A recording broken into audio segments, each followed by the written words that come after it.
ቢሾፕ ዴቪ ይመስለኛል የተናገረ አንድ ምሳሌ አለ። በጣም ነው የሚገርመኝ ሁሌ ሳስ ጊዜው የባል ወቅት ነው አሉ። አንድ ሰው በግ ለመግዛት ወደ ገበያ ይሄዳል። ብሩን ይዞ ኪሱስ ብሩን ይዞ በግ ለመግዛት ይሄዳልና ከሰፈር እየወጣ ሁለት የሚያውቃቸው ሰዎች ወደ ሰፈር እየገባ አገኙ። የት እየሄድክ ነው? በግ ልገዛ። ከዛ አንደኛው ምን አለ? አረ እንደዛ አይባልም፣ እግዚአብሔር ቢፈቅድ በግ ልገዛ በል አሉት። እግዚአብሔር ቢፈቅድ በግ ገዝቼ እመጣለሁ በል። ከዛ ምን አለ? ምንድነው የምታካብድ? ገንዘቡ ይኸው፣ ገበያው ይኸው፣ በጎቹኛው ሄዶ መግዛት ነው እንጂ ምን ፈቃድ ነው? እሺ ተባብለው ሄዱ። ገበያ ሄደ፣ በግ መረጠ። ምናምን ሲያማረጥ ምናምን ለካ ሌባ ገንዘቡን ከኪሱ በልቶታል። ሊከፍል ሲል የለም፣ ቢያገላብጥ የለም። ተበሳጨ። ከዛ በቃ በጉንም ትቶ መግዛቱን ወደ ሰፈር ሲገባ እነኛው ሰዎች ደግሞ አገኙት አሉ። ከዛ ምን ነው ወዴት እየሄድክ ነው? እግዚአብሔር ቢፈቅድ ወደ ቤቴ እየገባሁ ነው። እንመርጥና እናገባለን፣ እንመርጥና እንሄዳለን። ለምሳሌ የሆነ ነገር ፕሮሰስ አደረክና አሜሪካን ሀገር ቪዛ ደረሰ፣ ተሳካል፣ ወይም ዲቪ ደረሰ። ስንቶቻችሁ ናችሁ ዲቪያችሁን ይዛችሁ እግዚአብሔር ፊት ለማስገምገም ጌታ ሆይ ዲቪ ደርሶኛል ልሂድ ወይ ብሎ የሚጠይቅ ሰው አለ ወይ? አንዳንዱ ሰው ይሄን ሲጠይቅ ራሱ እንዴ ይጠየቃል ወይ? ይጠየቃል እንዴ? ተቀልዳል። አሜሪካን ሀገር ይስሐቅ እንደዚህ ነው የሆነ ወዳጆች። አሜሪካ የመግባት ፕሮሰስ ይዞና ፕሮግራም ይዞ ተነስቶ እግዚአብሔር መጥቶ አሜሪካን ሰው ጂንካ ላይ ያዘ። እኔ በማሳይ በጂንካ ተቀመጥ which means እንደዚህ እኔ በማሳይ በጂንካ ተቀመጥ። ለምን? በዚህ ከተቀመጥክ ለአባቴ የገባሁትን የተስፋ ቃል ምን እልልሃለሁ? እፈጽምልሃለሁ። ወዳጆች ሀገር መቀየር አይደለም የበረከት ምክንያት። ብዙ ሰው ሀገር ቀይሮ የሚሳካለት ይመስሏል። ወዳጆቼ ወይ እግዚአብሔር ከሌለበት አሜሪካ እግዚአብሔር ያለበት ጂንካ ይበልጣል። አሜን። ያው ጌታ ምስክሬ ነው የምላችሁ። አንዳንድ ጊዜ ይመስለናል እንደ ሰው ካልኩሌት እናደርጋለን። ይሄን ነገር እኮ ብጀምር፣ እዚህ ነገር ውስጥ እኮ ብገባ፣ ይሄን ነገር እኮ ባገኝ እግዚአብሔር እንለዋለን። ግን ብዙዎቻችን ግን የምናቀዳቸውና ፕሮግራም የምናደርጋቸው ነገር ውስጥ እግዚአብሔርን እናካትተዋለን ወይ እናወራዋለን ወይ? አይመስለኝም። እግዚአብሔር ግን እርሱን በመስማት ይባርከን። አሜን። አጠገባቸው ያለው ሰው ባርኩልኝ። እግዚአብሔርን በመስማት ራሱ እግዚአብሔር ይባርክ በሉት። እግዚአብሔርን በመስማት ራሱ እግዚአብሔር ይባርክ። Stars TV Worldwide ብርሃን ሆነን ዓለም ላይ Stars TV Worldwide። ከጌታ ጸጋና ሰላም ይብዛላችሁ። እንዴት አመሻችሁ? ክብር ለአምላካችን ለእግዚአብሔር ይሁን። እግዚአብሔርን እጅግ አድርጌ አመሰግናለሁ። ጌታ ደግሞ ሌላ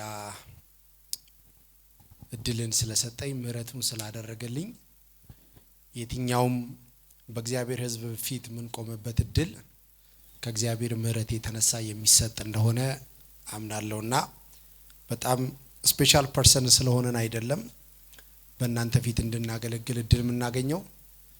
መጽሐፍ ቅዱስ ግን ሐዋርያው ጳውሎስ በሁለተኛ ቆሮንቶስ ምዕራፍ 4 ላይ እንደሚል ይሄ አገልግሎት ያለን ከምሕረቱ የተነሳ ነው እንደሚል እግዚአብሔር ከምሕረቱ የተነሳ እኔን ደግሞ ታናሽ ባሪያ በእናንተ መካከል እንድቆም የጌታን ነገር እንዳካፍል የጌታን ቃል እንዳስተምር እንድጸልይላችሁ እግዚአብሔር ስላመነኝ ጌታን እጅግ አድርጌ አመሰግናለሁ። እንደው ካላስቸገርኳችሁ እንደኔ ሁኑና እስቲ ጌታን ባርኩት። እንደኔ ሁኑና እግዚአብሔርን አመስግኑ።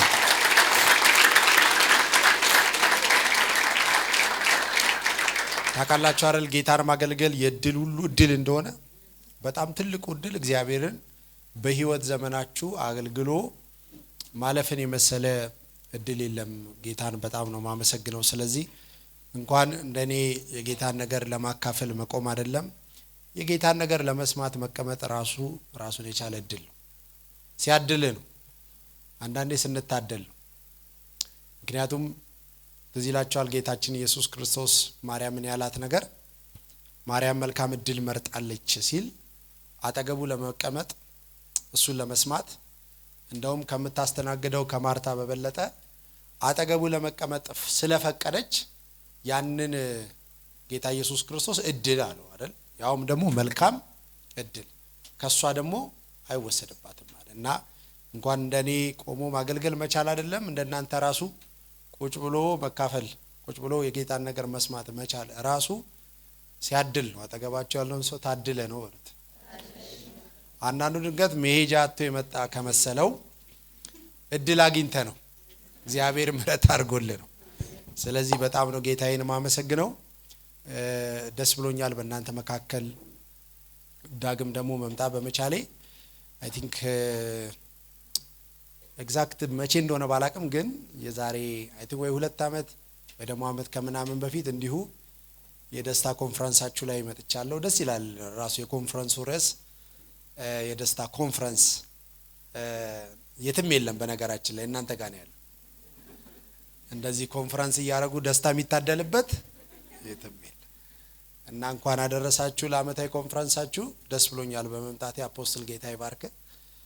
በጣም የተወደደ የእግዚአብሔር ሰው ነው ያላችሁ፣ ጌታን የሚፈራ ጌታን የሚወድ እና አንዳንዴ እንዲህ አይነት ሰዎች በእኛ መካከል ሲቀመጡ በእጅ ያዙት ወርቅ ይሆንብናል። እጃችን ላይ ስለሆነ አጠገባችን ስለሆነ አንዳንዴ ቫልዩ አይገባንም እና በጣም የተወደደ ሰው ነው። ዲሰንት ነው። ኳስ በመሬት ነው። አይረብሽም አይደል? በጣም ቆንጆ አፖስትል ላይ ያላችሁ ጌታ ይባርክ። እና ከኔ ጋር እውነት ለመናገር ከኔ ጋር ከተዋወቅንበት ጊዜ ጀምሮ በጣም የሚስበኝ ኳሊቲዎች አሉት እና ብዙ ጊዜ አገልግሎት እውነት ለመናገር አሊዝም ከማገለግልበት አጥቢያ ቤተክርስቲያን ውጪ ብዙ አገልግሎቶች አሊዝም ማለት ብዙ አገልግሎት ያለ የቸርች ኃላፊነት ስላለ ከዛ ባሻገር ደግሞ በአመት ውስጥ መድቤ ከሀገር ውጪ ፕሮግራሞችን ስለምወጣ ቸርች እንዳይበደል ብዬ ለሌላ ሳይሆን ቸርች እንዳይበደል ብዬ ብዙ አልወጣም። ብዙ ፕሮግራሞችን አሊዝም። ይሄ እንደው በጣም ብዙ ሰዎች ያውቃሉ እና አፖስትል ግን ሲደውልልኝ መጥቶ ፕሮግራም ምናምን ሲለኝ እውነት ለመናገር ምንም ሄሲቴት አላረኩም እና ደስ ብሎኝ ነው የመጣሁት ማለት ነው። ጌታ ይባርካችሁ። አዲስ ቦታ ላይ ገብታችኋል እና ተቀምጬ ይዤ የመጣሁት ቃል አለ እውነት ለመናገር በተለይ በባለፉ 3 ዓመት ወደዚህ መልእክቶቼ ተመሳሳይ ናቸው። አንድ ነገር ላይ ነው የሚያተኩሩት። ቤተክርስቲያንን ለመጨረሻው ዘመን አገልግሎት የሚያዘጋጅ የሚያነሳሳ የእግዚአብሔር ክብር ላይ ትኩረት ያደረጉ ናቸው አብዛኞቹ መልእክቶቼ እና ከሀገር ውጪም እንግዲህ በቤተክርስቲያኔም ያው ጊዜው የመጨረሻ ስለሆነ የመጨረሻው መጨረሻም ስለሆነ ስለደረሰ እግዚአብሔር በልጁ በኩል ያለውን የመጨረሻ ክብር የሚገልጥበትና ቤተክርስቲያንን በክርስቶስ አድርጎ የሚጠቀልልበት ዘመን ከመቼውም ጊዜ በበለጠ እየደረሰ እንደሆነ እየሸተተኝ ስለሆነ መልእክቶቼ አብዛኞቹ ትኩረታቸው እዛ ላይ ነው። ተመሳሳይ ወደዚህም ስመጣ ተመሳሳይ የሆነ መልእክት ነው ይዤ የመጣሁት እውነት ለመናገርና ከገባው በኋላ ግን እዚህ ቁጭ ካልኩ በኋላ ግን አንድ ትንቢታዊ መልእክት ውስጤ ላይ በጣም ፈሰሰ እና ለቤተ ክርስቲያኗ እግዚአብሔር መልእክት እንደሆነ ግሪን ላይት ያበራልኝ ነበር። ብዙ እንደዚህ ሰው ደስ አይለኝም እውነት ለመናገር የተዘጋጀውትን መግቢያ መውጫ ያለው ስብከት ትቼ ሀተታ ያለው መደምደሚያ ያለው እንደው ቢመዘን ቢቀረጽ እንኳን የትም ቦታ ሊሰማ የሚችል አንዳንድ መልእክቶችን ትቼ እንደዚህ አይነት ደግሞ እንደወረደ በላቸው የሚል አንዳንድ መልእክቶችን ማውራት ለአገልጋዩ ከባድ ነው። ትልቅ አሳይመንት ነው። ለእናንተ እንኳን መልእክታችሁ ነው እና ብዙ ጊዜ እንደዚህ አይነት ነገሮች ሲገጥሙኝ ዘፍጥረት 38 ላይ ያለችው ሴት ናት ትዝ ምትለኝ። ያቺ አዋላጅ ጋር የሄደች ሴት ምጧ መጥቶ ማለት ነው። ግን በሆዷ 2 ነበሩ አይደል? እና አዋላጅ ጋር ሊወልድ የመጀመሪያው እጁን አወጣ ይላልና ያቺ አዋላጅ ቀይ ፈትል አሰረችበትና የሚወለደው ይሄ ነው ስትል ስሙን ዛራ አለችው ይላል። ዛራ ማለት ባለቀይ ፈትሉ ማለት ነው። ባጭር አማርኛ ዛራ ማለት ባለቀይ ፈትሉ ማለት እና በዛ ዘመን በኩር ሆኖ መወለድ ትርጉም ስለነበረው በቃ የሚወለደው ይሄ ነው። ኦሬዲ እጁን አውጥቷል። ስለዚህ የመጀመሪያው በኩሩ እሱ ነው መልእክቱ የታሰረበት። ግን ይገርማቸዋል ታሪኩን ሁላችን እንደምናውቀው ይሄ ዛራ የታሰረበት እጁን መለሰ ይላል እና መጽሐፍ ሲናገር ያልታሰረበት ሌላኛው ወጣ ይላል እና ለምን ተሰወታ ስትል ስሙን ማን አለችው? ፋሬስ። አንዳንዴ እኛ የምናስርበት መልእክት አለ። አሁን እኔ ያሰረበት የመጣሁት ዛራ አለ አሁን እኔ ይዤ የመጣሁት ግን ይገርማቸዋል እጁን መለሰ እና እኔ ያላሰርኩበት ሰማይ ያሰረበት ግን ዛሬ ማታ ወጥቷል። አሜን። ያ መልእክት ደግሞ ያገኛችኋል። አሜን። ጮክ በሉና አሜን በሉ። አሜን። አጠገባችሁ ያለውን ሰው ዛሬ እንደወረደ ትሰማለህ በሉት። ዛሬ እንደወረደ ትሰማለህ። ቅድም እንዳልኳችሁ ነው። በአገልግሎት እየቆያችሁ ስትሄዱ እንደወረደ የሚባሉ መልእክቶች ያስጨንቋችኋል። ለምን መሰላችሁ? ጉባኤ ውስጥ በጣም ብዙ አይነት ሰው ነው የምናገለግለው። ብዙ አይነት ሰው ነው የምናገለግለው። አንዳንድ ጊዜ የጌታን ነገር ለማካፈል እንደዚህ ያውም አመት ተጠብቆ ኮንፈረንስ ተዘጋጅቶ እኔም ኮንፈረንስ ነው ብዬ ተዘጋጅቼ መልእክቴን በደንብ አሰናድቼ መጥቼ እሱ ተትቶ በቃ እንደወረደ የሆነ አይነት መልእክት ሲመጣ አንዳንዴ እውነት ለመናገር ለአገልጋዩ ይጨንቃል። ግን ደግሞ የጌታ ጸጋና መንፈስ ከኔ ጋር አለ። እንዳደረገን እንሆናለን። አሜን። ስለዚህ ዛሬ ስብከቴን ከገመገማችሁ እርግጠኛ ነኝ ከ10 ነው የምትሰጡት። ጌታ ይመስገን። መጽሐፍ ቅዱስ ከኔ ጋር ከያዛችሁ ትንቢታዊ መልእክታችሁን ለቤተ ክርስቲያንም ለእናንተም ለመስማት ዘፍጥረት መጽሐፍ ምዕራፍ 26ን እናወጣና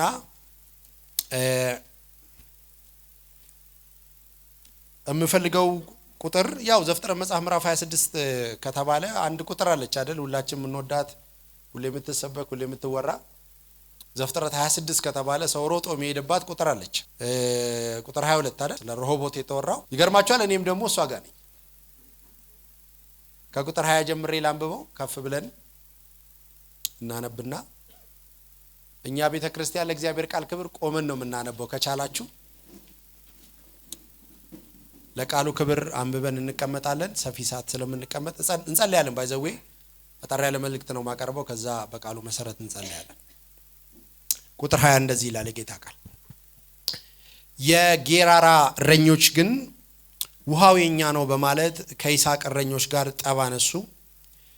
ከዚህ የተነሳ ይስሐቅ ያንን የውሃ ጉድጓድ ኤሴቅ ብሎ ጠራው፣ በጉድጓዱ ምክንያት ተጣልተዋልና። አሁንም እንደገና ሌላ የውሃ ጉድጓድ ቆፈሩ። አሁንም ሌላ ግጭት ተፈጠረ። ስለዚህ የውሃውን ጉድጓድ ስም ስጥና ብሎ ጠራው። ይስሐቅም ያንን ቦታ ትቶ ሌላ ስፍራ የውሃ ጉድጓድ አስቆፈረ። በዚህ ጊዜ አንድም ሰው ጠብ አላነሳም። እስቲ አሜን በሉ። አሜን። ደስ አይልም? ራሱ አንድም ሰው ጠብ አላነሳም። ስለዚህ ያንን የውሃ ጉድጓድ አሁን እግዚአብሔር ሰፊ ቦታ ሰጥቶናል፣ እኛም በምድር ላይ እንበዛለን ሲል ረሆቦት ብሎ ጠራው ይላል። ቁጭ በሉ። ጌታ ያክብራችሁ።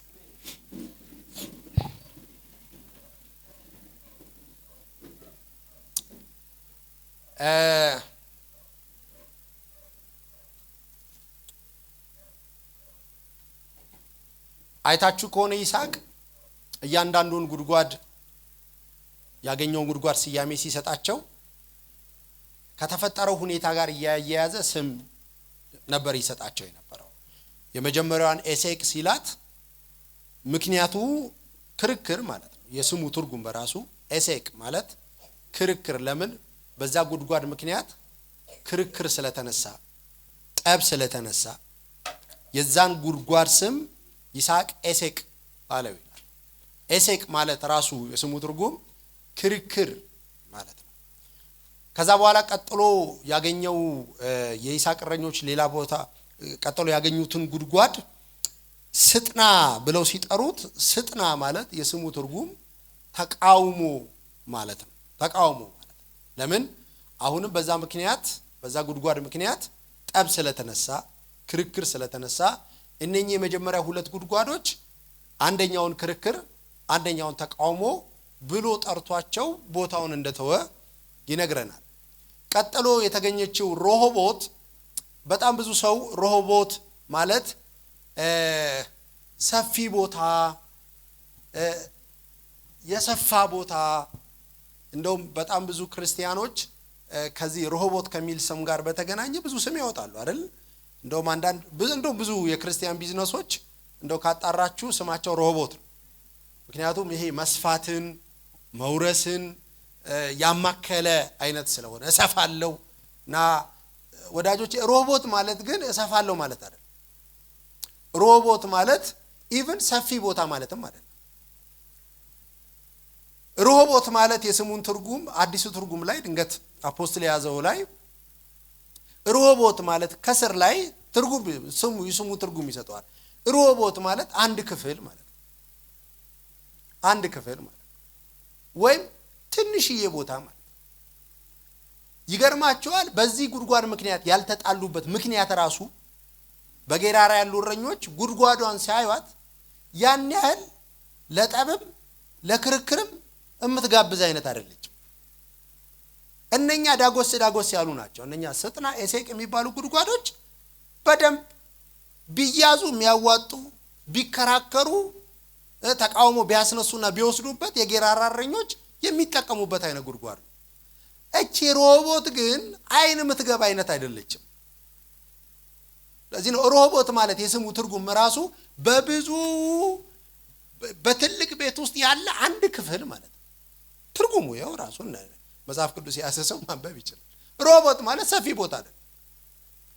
እንሰፋለን ያለው ይስሐቅ እንበዛለን በዚህ ምድር ያለው መስፋት ተወስኖልናል። ትንቢትን የተናገረው ምን ይዞ አንድ ክፍል ትንሽ ቦታ እና የዛሬ መልእክቴ እግዚአብሔር ትንሿን ቦታ ይሰጣችኋል። አሜን። እስቲ አሜን አሜን። አጠገባችሁ ያለውን ሰው እግዚአብሔር ትንሿን ጅማሮ ይሰጣል በሉት። እግዚአብሔር ትንሿን ማለት ሰው አይቶ ሚንቃት በሰው አይን ማትሞላ ያውኒ ምን ሊያረጋው ነው የሚባለውን ጅማሮ ግን ደግሞ መስፋት ያለ እስቲ አሜን አሜን። ዛሬ ማታ ለዚች ቤተክርስቲያንም ዚላላችሁ ቅዱሳን የሰማይ አምላክ እግዚአብሔር እንደዚህ ብሎኛል፣ ሮቦትን ይሰጣችኋል። አሜን። እግዚአብሔር አንድ ክፍል ይሰጣችኋል። አሜን። አንድ አዲስ ጅማሮ ይሰጣችኋል። አሜን። ኢየሱስ ጌታ። አሜን። ሮቦት ሰፍቶ መጀመር አይደለም። ሮቦት ከአንድ መጀመር። ሮቦት ሰፊ ቦታ አይደለም። ሮቦት አንድ ክፍል ይሄ ነው። አሁን በደንብ ስሙ። ዘፍጥረት መጽሐፍ ምዕራፍ 26ን ስታነቡ ዘፍጥረት መጽሐፍ ምዕራፍ 26 በአብርሃም ዘመን ከነበረው ረሃብ የበለጠ በይስሐቅ ዘመን ረሃብ የተከሰተበት ጊዜ ነው። ማለት ወቅቱ ሲዝኑ የረሃብ ሲዝን ነበር። ይስሐቅ ቤተሰቡን ይዞ ዓላማውን ግብጽ አድርጎ ጌራራ የደረሰበት ክፍል ነው። ጌራራ የይስሐቅ ፕሮግራም ረሃብ ስለነበረ ጊዜው አባቱ አብርሃም ረሃብ በነበረ ጊዜ ግብጽ ገብቶ የረሃቡን ሲዝን እንዳመለጠ እንደዛ ይስሐቅም ያንን የረሃብ ዘመን ለማምለጥ ግብጽን አስቦ ሲሄድ እግዚአብሔር ጌራራ ላይ ያገኘው። ጌራራ በዘመኑ ወይም በጊዜው ድርቅ የነበረበት ረሃብ የነበረበት ቦታ ነው።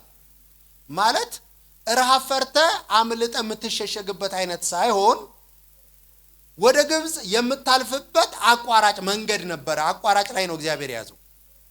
እግዚአብሔርም ለይስሐቅ ተገለጠለት ይላል ጌራራ ላይ እንዲህ ያለው፣ ይስሐቅ አቤት፣ እኔ የአባት የአብርሃም አምላክ እግዚአብሔር ነኝ።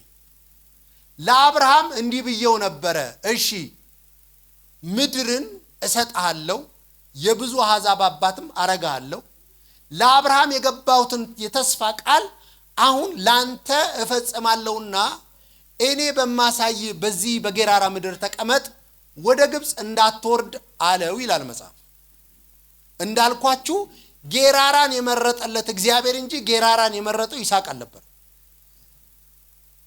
ግን መጽሐፍ ሲናገር እግዚአብሔር ስለመረጠለት እግዚአብሔር ጫን ብሎ ይስሐቅን ስለተናገረው ምንም ያክል ፕሮግራሙ ግብጽ መግባት ቢሆንም ከግብጽ እግዚአብሔርን መስማት ይሻላል ብሎ ይስሐቅ በጌራራ ምድር ተቀመጠ ይላል። አጠገባችሁ ያለውን ሰው እግዚአብሔር የመረጠልህ ይሻላል። በነገራችን ላይ አንዳንድ ነገሮችን እግዚአብሔርን ካማከላችሁት የሚመርጥላችሁ ወዳጆቼ እናንተ የመረጣችሁትን ላይሆን ይችላል። ብዙ ጊዜ እንደውም እግዚአብሔር እናንተ አይን ውስጥ የሞላውን ያዋጣኛል የምትሉት እንደው በአይናችሁም ፊት በእናንተም ፊት ጥሩ የሆነውን ነገር ድንገት በእግዚአብሔር ፕሮግራምና በእግዚአብሔር አይን ምርጫ ላይ ሆን ይችላል በነገራችን ላይ። ለዚህ ነው አንዳንድ ነገሮችን እግዚአብሔርን አናስመርጠው። ለምን? ከመረጠልን እንደሚጥልብን አንዳንዶቻችን ይገባናል። ዝም ብሎ ደመ ነፍሳችን ይነግረናል። ስለዚህ ዝም ብለን እንመርጥና እናገባለን፣ እንመርጥና እንሄዳለን። ለምሳሌ የሆነ ነገር ፕሮሰስ አደረክና አሜሪካን ሀገር ቪዛ ደረሰ ተሳካል ወይም ዲቪ ደረሰ ይባላል እና ስንቶቻችሁ ናችሁ ዲቪያችሁን ይዛችሁ እግዚአብሔር ፊት ለማስገምገም ማለት ጌታ ሆይ ዲቪ ደርሶኛል ልሂድ ወይ ብሎ የሚጠይቅ ሰው አለ ወይ? አንዳንዱ ሰው ሲጠይቅ ራሱ ይጠየቃል ወይ ይለኛል። ይጠየቃል እንዴ ተቀልዳል። አሜሪካን ሀገር እኮ ነው። ይስሐቅ እንደዚህ ነው የሆነው ወዳጆቼ ሆይ አሜሪካ የመግባት ፕሮሰስ ይዞና ፕሮግራም ይዞ ተነስቶ እግዚአብሔር መጥቶ አሜሪካን ሰው ጂንካ ላይ ያዘው። እኔ በማሳይ በጂንካ ተቀመጥ which means እንደዚህ እኔ በማሳይ በጂንካ ተቀመጥ። ለምን? በዚህ ከተቀመጥክ ለአባቴ የገባሁትን የተስፋ ቃል ምን እልልሃለሁ እፈጽምልሃለሁ። ወዳጆቼ ሀገር መቀየር አይደለም የበረከት ምክንያት። ብዙ ሰው ሀገር ቀይሮ የሚሳካለት ይመስሏል። ወዳጆቼ ወይ እግዚአብሔር ከሌለበት አሜሪካ እግዚአብሔር ያለበት ጂንካ ይበልጣል። ዋጧት አሜን በሉ። አሜን። ያው ጌታ ምስክሬ ነው የምላችሁ አንዳንድ ጊዜ ይመስለናል እንደ ሰው ካልኩሌት እናደርጋለን። ይሄን ነገር እኮ ብጀምር እዚህ ነገር ውስጥ እኮ በገባ ይሄን ነገር እኮ ባገኝ እግዚአብሔር እንለዋለን። ግን ብዙዎቻችን ግን የምናቀዳቸውና ፕሮግራም እናደርጋቸው ነገር ውስጥ እግዚአብሔርን እናካተተዋለን ወይ እናወራዋለን ወይ? አይመስለኝም። እግዚአብሔር ግን እርሱን በመስማት ይባርከን። አሜን። አጠገባቸው ያለው ሰው ባርኩልኝ። እግዚአብሔርን በመስማት ራሱ እግዚአብሔር ይባርክ በሉት። እግዚአብሔርን በመስማት ራሱ እግዚአብሔር ይባርክ። አሜን ነው። አሜን። ማለት ተቀመጥ ሲል እሺ፣ አትሂድ ሲል እሺ። በጣም ይወላችሁ ልምላሜ ማለት እግዚአብሔር ፈቃድ ያለበት ቦታ መቀመጥ ማለት ነው። ሎጥና አብርሃም የተለያዩት በዚህ ነው። በነገራችን ሎጥ የመረጠው በአይኑ ፊት የሞላቸዋን ያቺን ሰዶምን ሲመርጥ እኮ እንደ ምድር ኤደን ገነት ነበረች ይላል መጽሐፍ። ማለት ለከብቶቹ ለቤተሰቡ ለሎጥ በጣም ልምላሜ ያለበትን እኮ ነው ሎጥ መርጦ ሄደው። ግን አይታችኋል አይደል? ፍጻሜው አይታችኋል። በሎጥ ሕይወት የሆነውን ነገር እንዴት መልአክ ከዛ መካከል እንዳወጡት እንዴት ባለ ሁኔታ ሎጥ እንደዳነ ያው ሚስቱ የጨው አምድ ሆና ቀርታ ሐውልት ሆና ቀረች። አንተ ሚስቱ መርጦ በሄደበት ምድር አንዳንዴ እኮ እንደዚህ እኮ አንዳንዴ መርጠን በሄድንበት ምድር እኮ ነው ብዙ ነገሮቻችንን አተምንመጣ። አማክሩ ጌታ ስሙ ጌታ። የህይወት ውሳኔዎቻችሁን ከመወሰናችሁ በፊት ወዳጆቼ እግዚአብሔርን አማክሩት። ይናገራል፣ ፈቃዱን ይገልጥላችኋል። ፈቃዱን የሚገልጥ አምላክ ነው እርሱ። በጣም ብዙ ኪሳራዎቻችን ሳናማክረው የተራመድንባቸው ናቸው። በእርግጠኝነት መናገር ይችላል። ሳታወሩት የወሰናችሁት ሳታወሩት የገባችሁበት ነው። ብዙ ምጥ የሌለበት እግዚአብሔር የሌለበት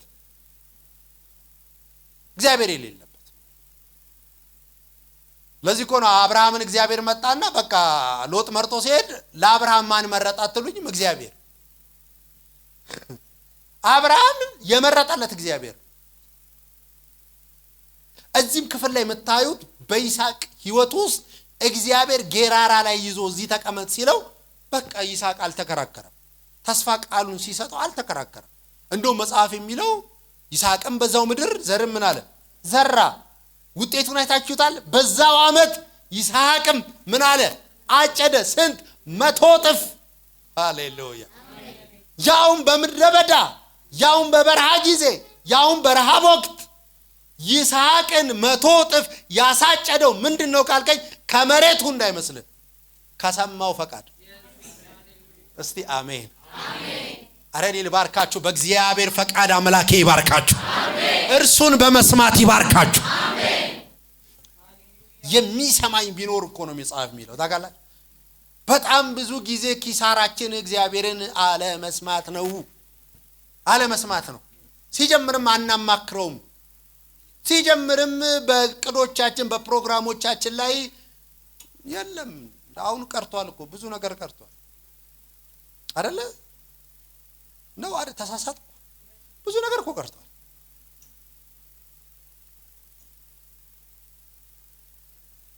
አንዳንድ ጓደኛዬ ልንበላ ስንል ምሳ ብድግ ሲል ኧረ እንጸልይ እንጂ አልኩት። ኧረ እናመስግን እንጸልይ ስለው በደናው ታካብድ ቀርቧል መብላት ነው ምንድነው አለኝ። እንዳይመስላችሁ መጽሐፍ ያለ እርሱ ፈቃድ የበላ መብላትም ሲፈቅድልን አንዴ ቢሾፕ ዴቪ ይመስለኛል የተናገረ አንድ ምሳሌ አለ። በጣም ነው የሚገርመኝ ሁሌ ሳስበው። ጊዜው የበዓል ወቅት ነው አሉ። አንድ ሰው በግ ለመግዛት ወደ ገበያ ይሄዳል። ብሩን ይዞ ኪሱስ ብሩን ይዞ በግ ለመግዛት ይሄዳልና ከሰፈር እየወጣ ሁለት የሚያውቃቸው ሰዎች ወደ ሰፈር እየገባ አገኙት። የት እየሄድክ ነው? በግ ልገዛ። ከዛ አንደኛው ምን አለ? አረ እንደዛ አይባልም፣ እግዚአብሔር ቢፈቅድ በግ ልገዛ በል አሉት። እግዚአብሔር ቢፈቅድ በግ ገዝቼ እመጣለሁ በል። ከዛ ምን አለ? ምንድነው የምታካብደዋል? ገንዘቡ ይኸው፣ ገበያው ይኸው፣ በጎቹኛው ሄዶ መግዛት ነው እንጂ ምን ፈቃድ ነው? እሺ ተባብለው ሄዱ። ገበያ ሄደ፣ በግ መረጠ። ምናምን ሲያማረጥ ምናምን ለካ ሌባ ገንዘቡን ከኪሱ በልቶታል። ሊከፍል ሲል የለም፣ ቢያገላብጥ የለም። ተበሳጨ ወለ። ከዛ በቃ በጉንም ትቶ መግዛቱን ወደ ሰፈር ሲገባ እነኛው ሰዎች ደግሞ አገኙት አሉ።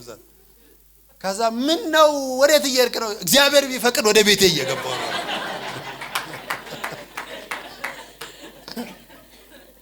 አተገባችሁ ያለውን ሰው አስፈቅድ በሉት። አስፈቅድ ፈቃድ ስሙ እናንተዬ፣ ፈቃድ ስሙ። ይሄ መልእክት ነው። ሮቦት ብቻ አይደለም መልእክት፣ እቺ መልእክት ነች። አየ ሮቦትን የት እንደምታገኘው ማወቅ አለብህ።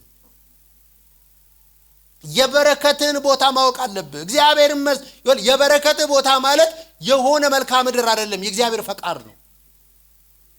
የእግዚአብሔር ፈቃድ ነው። ይስሐቅን እግዚአብሔር ባለው ምድር ስለተቀመጠ በዛው አመት ይላል መጽሐፍ 100 እጥፍ አጨደ ይላል። እሱ ብቻ እኮ አይደለም፣ ይገርማቸዋል። ይስሐቅ እጅግ ከመባረኩ የተነሳ የጌራራ ንጉስ አቤሜሌክ ራሱ መጥቶ ምን እንዳለው ታውቃለህ እንዴ? አንተ ቆይ ስደተኛውን አይደልኛ ጋር የመጣው? አዎ። ረሃብ ሸሽታ አይደል የመጣው? አዎ። እንዴ ቆይ እዚህ ስትገባ ምን ነበረ? ምንም ሚስቴ እኝኝ ብቻ ነበር። ይሄ ሁሉ ከየት አመጣኸው? እግዚአብሔር ባረከኛል። እግዚአብሔር ባረከ። ይገርማቸዋል። የጌራራ ንጉስ አቤሜሌክ ምን እንዳለው ታውቃላችሁ? ኖ እንዲህ ሆነን አንቀጥልም። እንደውም አንተ ስደተኛው እዚህ መጥተህ ከኛ ይልቅ በዝተሃል፣ ከኛ ይልቅ ተባርከሃል፣ ከኛ ይልቅ ሰፍተሃል። ስለዚህ እባክህን እቺ ምድር ልቀቅና ሂድልናል። ለምን? ሰውየው በእግዚአብሔር ፈቃድ ውስጥ እግዚአብሔርን ሰምቶ የሚንቀሳቀስ ስለሆነ የሚነካው ሁሉ ነው የሚባረክለት። ምቀኛ ጠፍቶት እንዳይመስላችሁ። በኖረበት በዚህ በፍልስጤም ምድር በጣም ብዙ ምቀኞች ነበሩበት።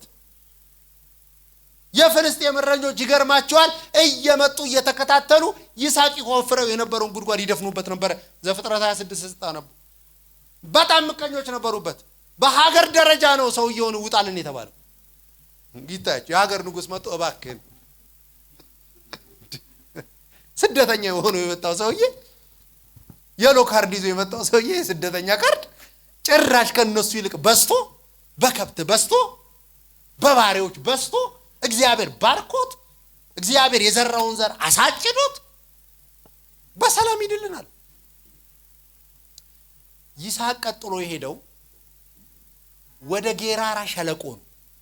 ምን ማለት መሰላችሁ? ከተማውን ትቶላቸው ጭራሽ ወደ ሸለቆ ገባ። የጌራራ ሸለቆ እዛ ነው በነገራችን ላይ ጉድጓድ መቆፈር የጀመሩት። እዛም ገብቶ ግን ምቀኛ አላጣም። ያው የኔ ሀገር ሰው ምቀኛ ታሳጣኝ ይላል። በነገራችን ላይ ምቀኛ ጥሩ ነው አይደለም?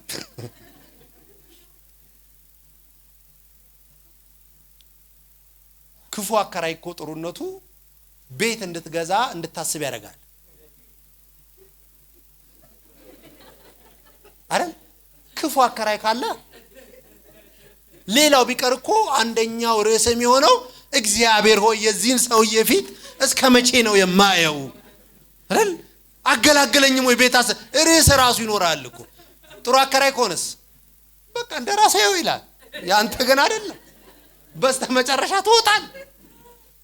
የሆነ ሰዓት ስትነቃ ቤቱ ያንተ አይደለም። ጥሩ ናቸው ምቀኞች። ወዳጆቼ አትጥሉ ጠላቶቻችሁ። ይመስለኛል ጠላቶቻችሁን ውደዱም የተባለው ለጥቅምም ስለሆኑ ነው። ጠላቶቻችን አታገባቸው ጠላቶችን ውደድ በሉ። ጠላቶች አው ሲያወሩብህ መተው ሲመቀኙብህ የቆፈርከውን ሲዘጉብህ ሲደፍኑብህ ጥሩ ነው።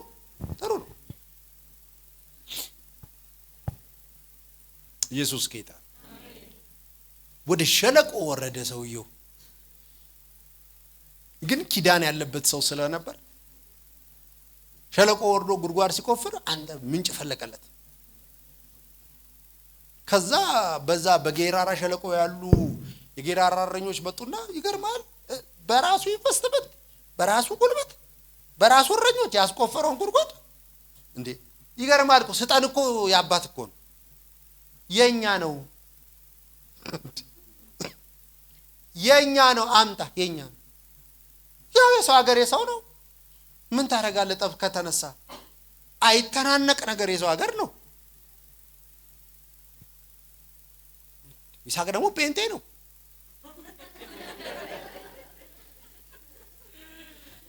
አይጓተትም ፍርድ ቤት ለፍርድ ቤት በቃ ሲነሱበት ይሳቅ የድሮ ጴንጤ ነው። ያሁኑ ጴንጤ እንኳን ትንሽ ያስፈራኛል። አይጓተትም ትቶላቸው በቃ ችግር የለም። እዛ አካባቢ ደግሞ እንቆፍራለን አለ። ይገርማቸዋል። በቃ ስጥናና ማን የሴቅን ተዋት ስም አውጥተው ተዋት። የሴቅን ባየ ቁጥር ተከራካሪዎቹ ነው ትዝ የሚሉት። ተከራካሪዎቹ ግን ዞር ብሎ ቆፈረ። ሌላ ምንጭ ፈለቀለት። መጽሐፍ ሲናገር ይገርማቸዋል። አሁንም እነኚው እረኞች መተው ስጥናንም ምን አሉ? የኛ ነው የኛ ነው በለ። አንዳንድ ነገሮች ላይ መቆየት እንደሌለብህ ምልክቶች አሉ ወዳጅ። የሞትኝ በቃ ይዣለው ባትጋሩኝ ብለህ አንዳንዴ አትቀመጥም። እግዚአብሔር አንዳንዴ ፈቃዱን የሚገልጥልህ አጠገብ በሚነሱ ተቃዋሚዎችና አጠገባቸው ያለውን ሰው አንዳንድ ቦታ ድርቅ አትበልበሉት። ይኸውልህ እግዚአብሔር ተቃዋሚ ሲያስነሳ እግዚአብሔር የሆነ ወጀብ ሲያስነሳ እያለ ያለው ፈቅበል ይስመን ፈቅበል ማለት ያንተ አይደለም ነው እኮ መልእክቱ።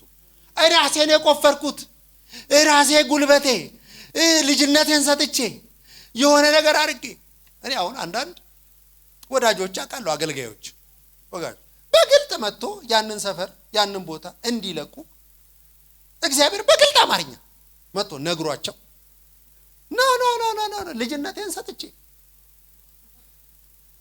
እንደኔ አድርጌ አለቅም ቆርቆሮን አለቅም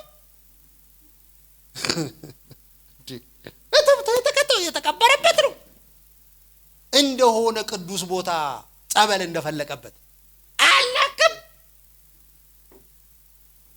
እልፍ ቢሉ እኮ እግዚአብሔር ያዘጋጀላቸው እኮ በፈቃዱ ውስጥ እኮ ቢገቡ ኖሩ ያዘጋጀላቸው ስንት ይያል ምልክት ነው። አንዳንድ ተቃውሞ ምልክት ነው። አንዳንድ በህይወት የሚነሱ ወጀቦች ምልክት ናቸው። ይኸውልህ እግዚአብሔር ቀጣይ ፌርማታ ላይ ፈልጎሃል ማለት ነው። ቀጣይ ፌርማታ ላይ ይሳቅ እልፍ ይላል። አንተ ይገባዋል ኮዱ ይያለው በስቷል እኮ ቀላል ይሳቅ ሀገር ሆኗል። በነገራችን ላይ የሆነ ነገር ቢነሳ ቢገጥማቸው ማያሸንፋቸው እንዳይመስላችሁ አቅም ማጣት እንዳይመስላችሁ ነገር ይየውን እልፍ እንዲያደርገው ሮቦት ጋር መድረስ አለበት። የታየለት ሮቦት የሚባል ቦታ አለ።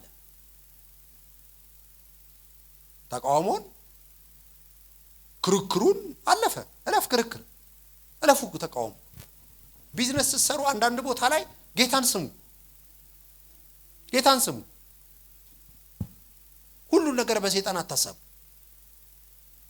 አንዳንዱ ምልክት እየሰጠ ያለው ሰማይ ነው። ያው ታውቃላችሁ ጴንጤ ሁሉ ነገር ከሰይጣን ጋር የሚያገናኝ ሊነቅሉኝ ይላል። ሊነቅሉኝ ይኸው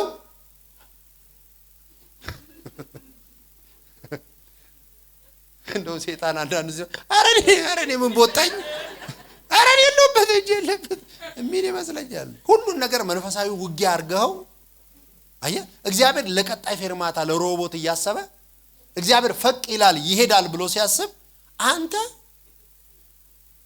ዛሬ ማታ ግን እርግጠኛ ሆኜ ነግራችኋለሁ ሮቦታችሁ ጋር ትደርሳላችሁ።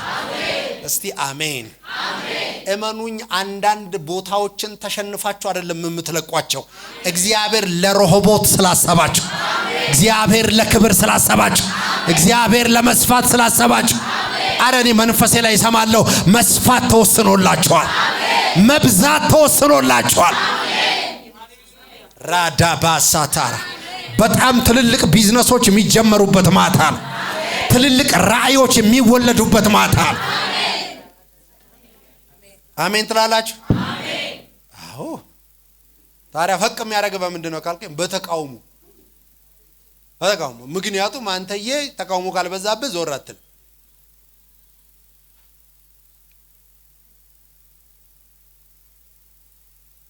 ቀደም አፖስትል እየነገረኝ ነበር። አሁን መጀመሪያ የነበራችሁበት ቦታ ነበር አይደል? ለአመታት የነበራችሁበት። አሁን ደግሞ እዚህ መጣችሁ። እውነት ነው አይመችም እኮ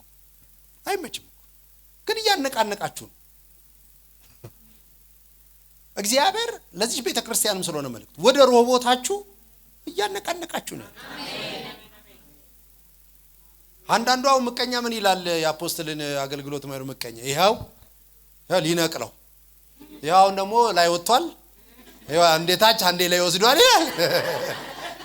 እማያውቀው ጉዳይ ግን ዛሬ በዚህ ኮንፈረንስ እግዚአብሔር ሮቦትን ወስኗል። አሜን። አረ እግዚአብሔር መብዛትን ወስኗል። አሜን። ከተማ ላይ ከፍ ሊያረጋችሁ ነው። ምድሪቱ ላይ ከፍ ሊያረጋችሁ ነው። እግዚአብሔር ሮቦትን ለዚች ቤተክርስቲያን እሰጣለሁ ብሎኛል። አሜን። ጃካቴ ቨነመሳታ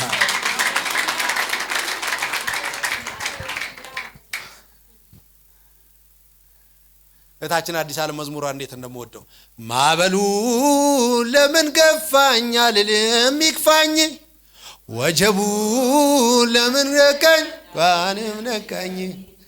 ማበሉ ለምን ገፋኝ አልልም ይክፋኝ፣ ወጀቡ ለምን ነካኝ እንኳንም ነካኝ። የአባቶች አምላክ ትናንት የረዳኝ ዛሬም እንደሚያሻግረኝ እሄዳለሁ ማነው የሚያቆመኝ? እደርሳለሁ አድብዘነኝ አቼ ወራባሳ ንገሩት። አጠገባችሁ ያለውን ሰው ንገሩልኝ ባካችሁ። እግዚአብሔር ሮቦትን ይሰጣል ብሉት። እግዚአብሔር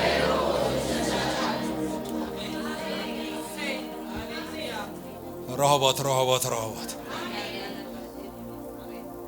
በብቀኛ በኩል ሮቦት፣ በሸረኛ በኩል ሮቦት፣ በተቃዋሚ በኩል ሮቦት፣ በተቃውሞ በኩል ሮቦት፣ በገፊዎች በኩል ሮቦት እየገፉን።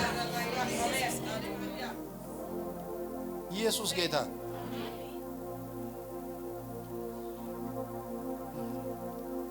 ቁጥር 22 ላይ የሚገርመኝ ይስሐቅም ያንን ቦታ ትቶ ይላል። አየ መተው ነው ያለብህ። በቃ ትተዋል።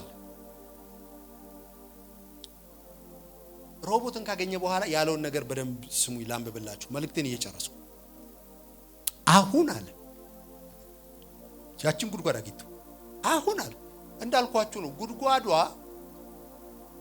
ሰዎቹ በበቃኝ አይደለም እኮ አሁን ሁለቱ ጉድጓድ አግኝቶ ወይ በቃኝ አሁን አላሉ። ሌላ 7 ቢያገኝ ይከተሉታል። ግፈኞች ናቸው። እቺን ለምንድን ነው ያልወሰዱት ካላችሁ እግዚአብሔር ከልሎለት እንዳይመስል። ሮቦት አንድ ክፍል ነች። ለምንም የምትመኙ አይነት አይደለም። አይንህ ውስጥ የሚሞላ ነገር የለው። ለይስሐቅ ግን ፕሮፌቲክ ነች። እቺ ቦታ መያዟ ለይስሐቅ በጣም ወሳኝ ነች። ለምን መሰለ? አሁን አለ ያቺን አንድ ክፍል ይዞ አሁን እግዚአብሔር ሰፊ ቦታ ሰጥቶናል አለ። ነገርየው ሰፊ ቦታ ነው ወይ? አይደለም። አንድ ክፍል ትንቢታዊ ነው ነገሩ። አሁን አለ በምድር ላይ እንበዛለን። ጮክ በሉና አሜን በሉ። የምትበዙበት አዲስ ጅማሬ ዛሬ ማታ ትንሿን ጅማሬ እግዚአብሔር ይሰጣቸዋል። ጮክ በሉና አሜን። በሰው አይን የማይሞላ ሰው ለምንድነው ግን እዚህ ቦታ የጀመረው የሚል እግዚአብሔር ግን መስፋትን መብዛትን የወሰነበትን ያንን ጅማሬ እግዚአብሔር ሰጣቸዋለሁ ብሎ እስቲ አሜን። ላጠቃልል ነገር ዘፍጥረት 26 ሲያልቅ ቀጥሎ ይስሐቅም ወደ ቤርሳቤ መጣ ይላል። ቤርሳቤ ብሎ የሰየማት በነገራችን ላይ ራሱ ይስሐቅ። ከዚህ ታሪክ ቀጥሎ በጣም የሚገርማችሁ ይስሐቅ በመካከል እግዚአብሔር ተገልጦለታል ማለት ሮቦትን ካገኘ በኋላ እግዚአብሔር ተገለጠለት። አይ ቲንክ ቁጥር 23 አካባቢ እኔ አባቴ የአብርሃም አምላክ ነኝ፣ ካንተ ጋር ነኝ፣ አትፍራ፣ ባርካለሁ፣ ስለ አገልጋዬ ስለ አብርሃም ስለ ዘር አበዛለሁ ምናምን ካለ በኋላ ይስሐቅ መሰዊያ ከሰራ በኋላ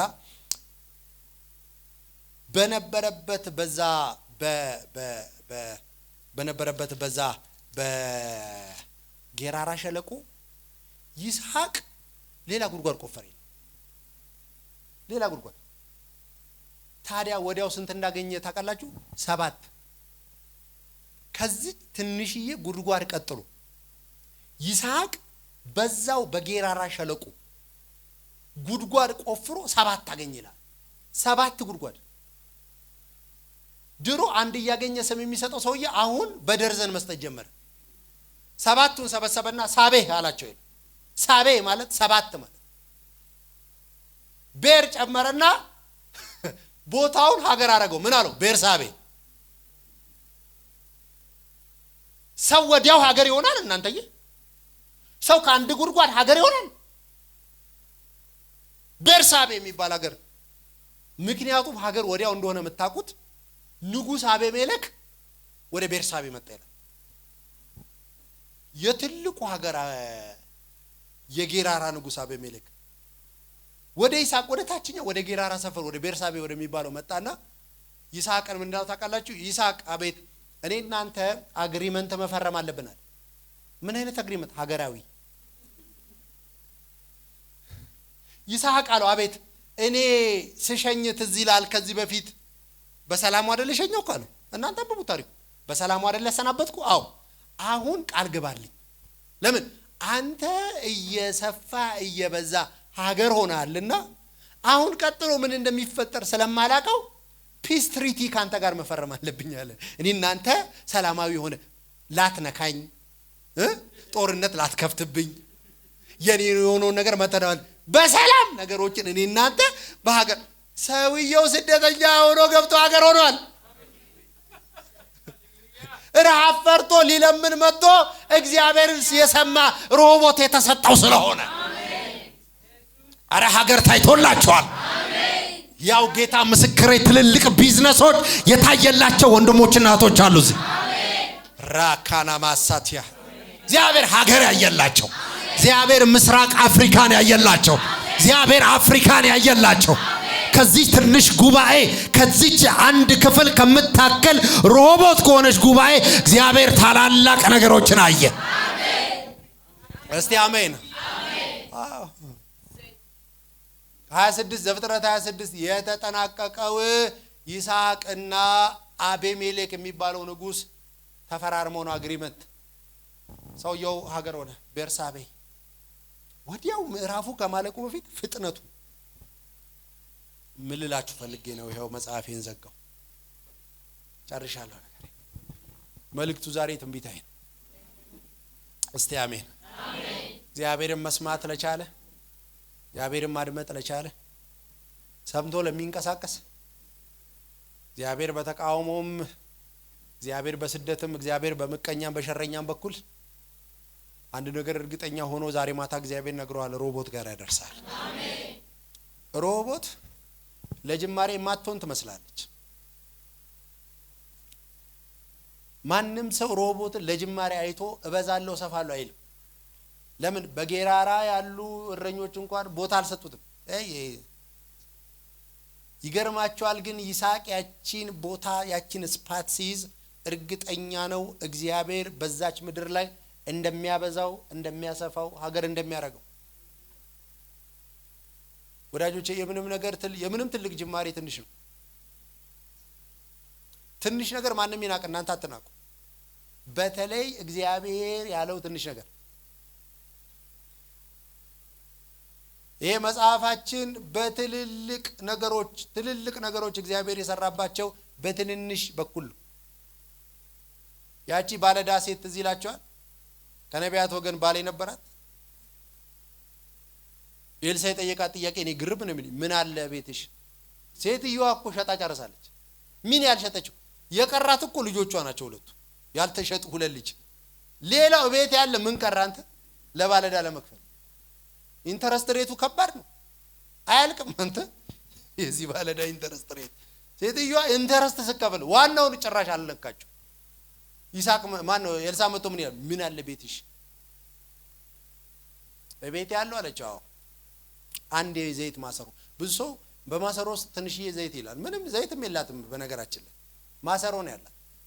እሱም አንድ በቂ ነው አለ። እጅሽ ላይ ያለው ነገር እዳ ለመክፈል በቂ። ማን ቦታ ሰጠ? ማሰሮ ስትሰበሰብ አሁን እቺን ሴት ይጠረጥሯታል? አረ እንዳትጠረጠሩ አድርጎ ይሰራባቸዋል። በሩን ስትዘጋ እኮ ምን ሁሉ ማሰሮ ሰብስባ እቺ ሴትዮ ምን ልታረገው ነው ይባላል።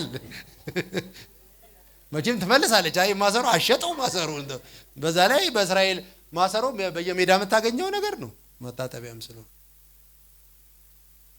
እንዳትጠረጠሩ አድርጎ ነው የሚሰራባቸው። አይ ሮቦት አይጠረጠርም። ለምን? ተቃውሞ እንዳይመጣም እኮ ነው። ተቃውሞም እንዳይመጣ እግዚአብሔር በትንንሽ ነገር ነው ታላላቅ ድል መስጠት የሚችለው። ትንንሽ ነገሮችን አይናቁም በእግዚአብሔር። እኔ አገልግሎቴን ሲጀምር የመጀመሪያውን የእሁድ ከሰዓት ፕሮግራም ያደረጉት ቤቴ ውስጥ ነው። 2 በ3 ተከራይቼ የምኖርባት ቤት ነበር። በዛ ጊዜ ፍራሽ ነበረኝ ትዝ ይለኛል። 21 ኢንች ቲቪ ነበረኝ፣ ስቶቭ ነበረኝ፣ ከዛ ማንኪያ ሹካ ምናምን ሸላሌ ፑቲካ ነበረኝ። የመጀመሪያው ፕሮግራም ባንክ ሰራ ስለነበረ ሱፎች አሉኝ፣ ከረባት አለኝ። የመጀመሪያው ፕሮግራም ሱፌን ዝንጥ ብዬ ጌታ ከተናገረኝ በኋላ ከረባቴን አድርጌ በጌታ በኢየሱስ ስም ዛሬ ፕሮግራማችንን እንጀምራለን ብዬ እኔው ጸሎት መርቼ እኔው ዘምሬ እኔው ቃል አካፍዬ እኔው ለፈውስ ጸልያለሁ። ምኖችን አገለገልክ? ፍራሽ፣ ስቶቭ፣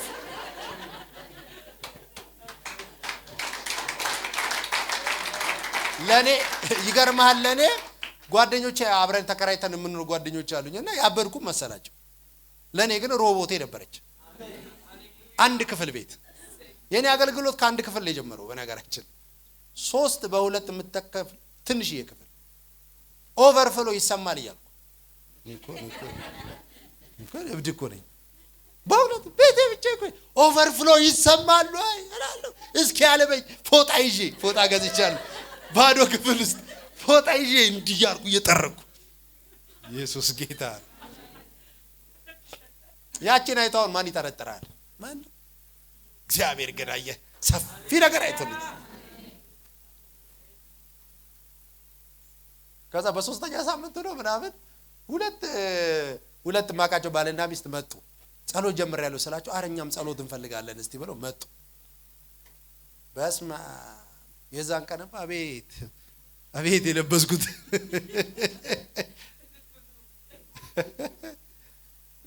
እያለ ሲጀምር አንተ ቤቴ ሞላ፣ ፍራሹ ሞላ፣ ወንበር ምናምን ከጓደኞች ያመጣው 2 የተጸለየላቸው 4 ሆኖ ሲመጡ 6 ሆኖ ሲመጡ ከዛ ሰው ኮሪደር ላይ መቀመጥ ጀመረ። ኮሪደር ውጭ ኦቨርፍሎ ይሰማቸዋል ወይ እያልኩ ከዛ ሳሎን ነበር አንድ ትልቅ ሳሎን ጓደኛዬን አከራይኝ አልኩት። አከራይኝ አልኩት። ከሱ ነበር የተከራየው። ዝም ብለህ ማታ ማታ ቺድ የምናደርግበት ሳሎን አለ ወሰደዋል። ከዛ ባነር ትሩ ላይ የሚል ባነር ሰርች ልጥፍ አንተ አመረርክ እንዴ አለኝ። አዎ አመረርኩ። አይ ቀልድ ይመስላል፣ ጨዋታ ይመስላል፣ አይን አይገባም፣ እቃቃ ይመስላል፣ ግን ሮቦት ነው። በአንድ ክፍል አስጀመረ ማለት እንደ ይስሐቅ እርግጠኛ ሁን እንሰፋለን፣ እንበዛለን፣ እንኖርሳለን፣ ሰፊ ታይቶልናል።